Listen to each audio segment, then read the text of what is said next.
very long. No. And you know, we'll talk about my first class with Max later. Max is my first professor. I had the privilege. God help her. I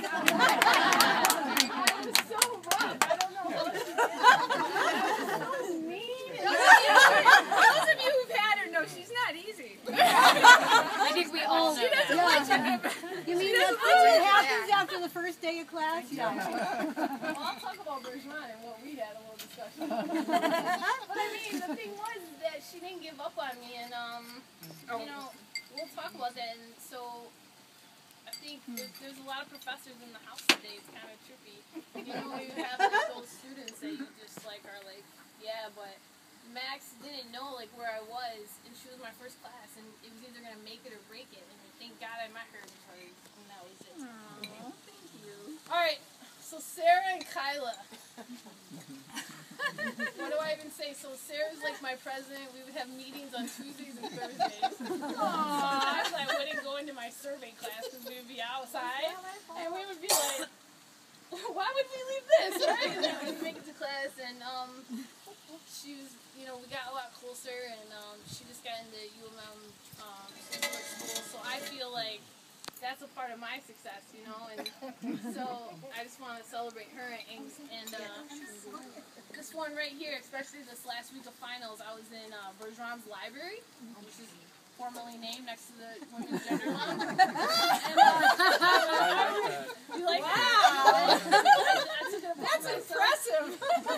So I'm sitting there and I'm like literally sweating, like I can't do this, I can't do this, and I don't even know that she's next to me in the lounge. I walk in, I was like, oh my God, I literally lost it. And I was like, are we gonna do this? Are we gonna make it? And she's like, yes. And I was like, okay, you know, we did the whole thing. I did some push-ups, and I was like, all right, let's see it. So Diane LeBeau is here. She's a writer, and she was in my first creative writing class with Max, which was in Dundee, and I was like so afraid It was to in drive Dexter. there. Oh yeah, Dexter. And I was afraid to go there. Remember? I know. I don't know who these people are. And I had a motorcycle, and I was like, they're gonna find me, man. Like, what are you talking about? She was like, no, you'll be okay. And it was like my first experience listening to other people's writings and just how people would respond and how Max would respond. And there was actually somebody there that passed away, and I kind of want to give her like, you know, Shout out, Barbara. shout out. And her name was Barbara, and it was Barbara and Diane and Max that just made me really feel like, okay, everybody's point is valid. You know, and I remember listening to somebody the first time I hadn't said a word in class, and I was like, dude, what the hell is this shit, right? And then all of a sudden, Max was like, that's like the most beautiful thing I've ever heard. I did not say that. Diane's like, you make her make them sound like I have absolutely no taste. In proportion, that's how awful I was. I just didn't understand. I wasn't mature enough about people's writings, and I was like, okay, like, I see, like, okay. I didn't say it's the most beautiful thing I ever heard. Have you ever heard me say that? I literally was like, oh, I'm like such a jerk. But what I can say is that she taught me a lot about She never said that out loud. taught me a lot about writing and whatever. So I thank you for coming. And if you see her like work, buy it. Oh yeah, she has books, chapbooks. My cousin, one over here. He's in the Air Force, but he's not that kind of guy. And he's so kind, and we stayed like so close, and you can tell them I wrote all your papers. Yep. Like day before. What'd you do? Today's Wednesday. Thursday.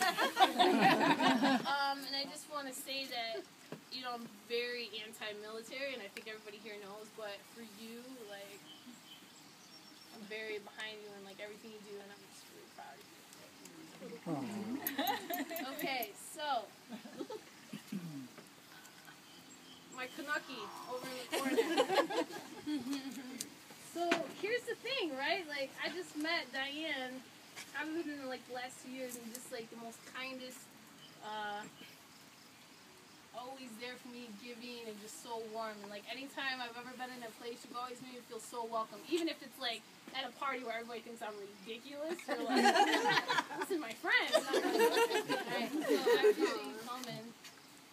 And you're so Canadian. Like, you make me love all of Canada, I swear to God. Like, I'm from Montreal. I'm like, oh, no problem. You're the best in my book, you know? Canada gets it right. Healthcare, everything. So, Professor Pearson, right here in the corner. Okay, let's go. Come on. Alright, so this professor, only one that's ever told me to shut up. Wow. And you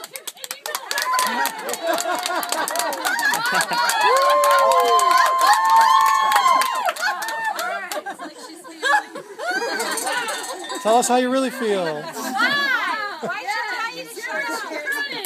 Why should I tell you to shut up? In her office, I was like, I like your room. Yeah, I give her credit. I didn't know what to say, but we went through some deep stuff. We had a class, and there was somebody that was super homophobic on the forum. And like, you know me, I responded in proportion. And she just created that safe space. Like, she didn't make it so, she didn't create an other. I wasn't ever an other. And so that was like super important. It wasn't like gay or straight, African American, white, Arab, Chaldean, whatever. It was just a safe space for me to let this other person know that it's okay. You know what I mean? And I just want to thank her for that and thank her for being here. She didn't have to come, and she reminded me to keep my ears open. Also.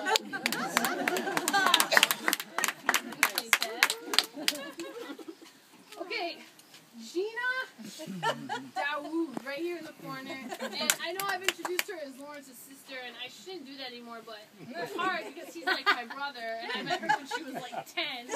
Came into my Sprint store, and I'm like sliding her like a really expensive phone, like, here you go, no problem.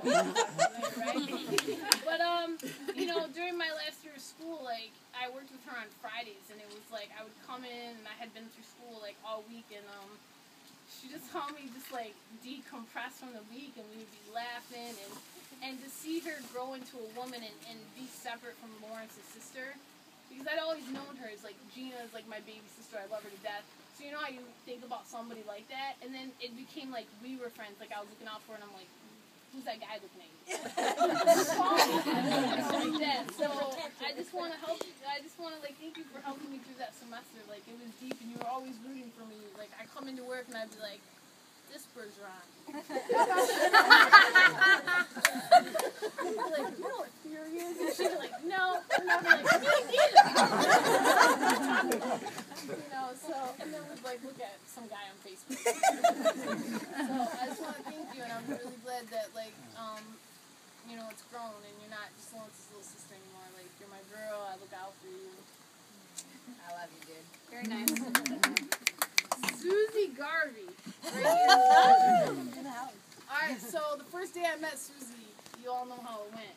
Like, I walked into the little office she had, which, by the way, she has a corner office. I don't know how she got that, but she's like first year advisor, already got a corner office. And I walked in, she had an ally sticker, and I was like, oh, you are?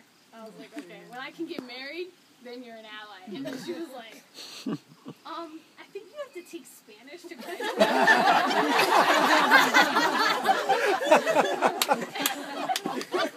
And then she's like, I'm engaged, and I was like, oh, this changes everything. I can't sleep with you, like, I can't leave you, like, you're so nice. Like, okay, great, we have to be friends now, right? And then they're like partners, like, so sweet, and I was like, all right. And I just want to thank you. Like, I would not be here without you. And, you know, I was in the business school, and I had the worst advisor. And I think it's rare that you get to see a graduate, like, thank their advisor. But she put me in, like, the worst classes. And I thought that was it. Like, I thought I was going to have to learn Excel my whole life. And, you know, like, so just to have you, and you have been my constant. Like, anytime anything bad happened on campus, like, I'm going to tell you, I did first floor, second floor, third floor. You were the first floor, Bergeron was the second floor, and Pollard was the third floor. So if I went to you and you weren't there, then I would go see Bergeron. And then if you weren't there, I'd go see Pollard, right?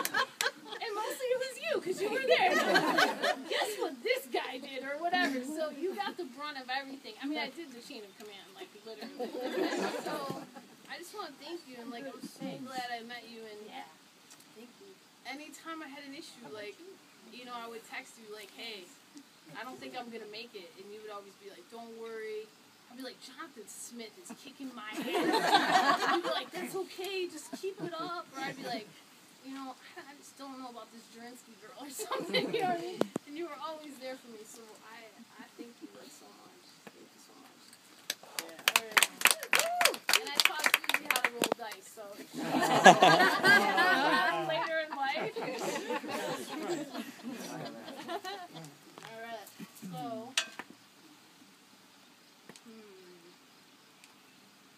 Prasanna Vengadam. Right over here. She's so shy. So, it's the same thing. It's like trying to like excavate. Like the first time I met her, I was like, this woman does not know what she's talking about. And she has like opened my eyes to a lot of things, and probably daily I think about her. And one of the things that she taught me was you have to be as aware of what you're putting into your mind as you are your body. So I think about that every time I read something like, is this a Snickers bar?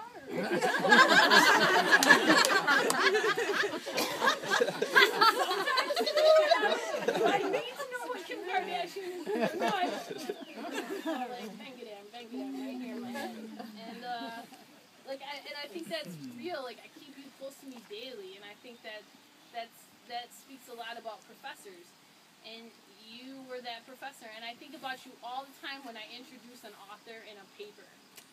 And you were the first one to teach me about that. And to teach me, I know you think it's funny, but when I came to you, I just thought like, you know, Tom from the New York Times was like my buddy. Tom said so. It's for real. So you taught me like how to introduce.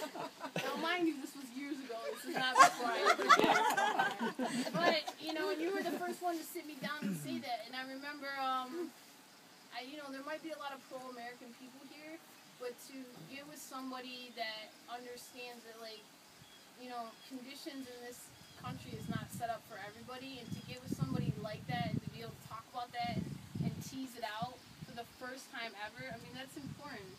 You know, I can remember, like, going across the border with Lawrence and getting upset because they gave him shit at the border. And I just didn't know how to, like, put that into words. And so she helped me with that. And, you know, I think about you every day. So, thank you.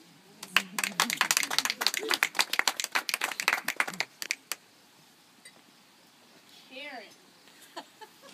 Daddy. Daddy's on this patio. So, Karen and I met at some really crazy time. I just came home from Seattle, and I think we were, you know, it was just in an impasse, and Karen had just gone through, like, a loss, and, that's my phone.